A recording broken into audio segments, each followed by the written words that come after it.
statewide newscast. Arkansas Today. Hey, welcome back, everybody. Kirsten Bartlow joining us once again to tell us about the different baby animals you can see this time of year. You know, it's springtime. We all want to get outdoors, but sometimes we just run into those baby bunnies or baby birds. So what do you do if you find one of those babies all alone or abandoned?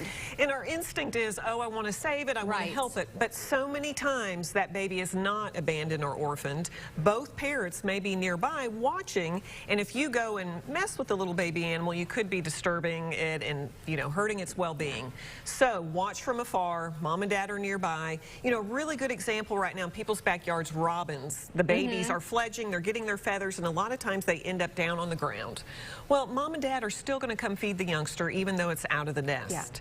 So a couple of the big dangers you can help with are our pets that may want to eat it.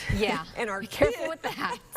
And our kids that want to handle it probably too much. So keep the pets and the kids away from them. This is something that you guys have to remind year after year, because is this a problem? We get a lot of phone calls, and this is out of the goodness of people's hearts. So I try and do this every spring. And the thing we've got to keep in mind is a lot of animals produce more young than will ever be able to survive to maturity. So animals like cottontail rabbits and songbirds, 80% of their young may die that first year. And that seems cruel, but that's nature's way. Attrition is just part of it. So when you go to say, oh, I'm going to save this little baby animal, you're actually taking a food source away from another parent who needs to feed itself and feed its young. Got it. What if you think it's really injured, though? What should people do? If there's something that you think, oh, we really need human intervention here, we do have a list of licensed wildlife rehabilitators on our website. And that's agfc.com. And so some are licensed to deal with baby bunnies and that sort of thing. Others know how to take care of migratory birds and raptors. Now, you and I were talking about chronic wasting disease in the state now, and that affects deer and elk, and it's a deadly disease, so we can no longer rehabilitate white-tailed deer. We don't want to move them around the state because we don't want that disease to spread any further.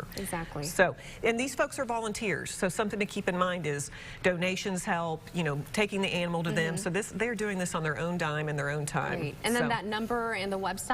Okay, the website is agfc.com, and that's going to be the best place where you can find the list and those folks' phone numbers. So we want people to enjoy spring and all this new life that's out there. But the best thing you can do for wildlife is let them be wild. You know, this is what we need to do. It's so nice. I know you feel compelled sometimes.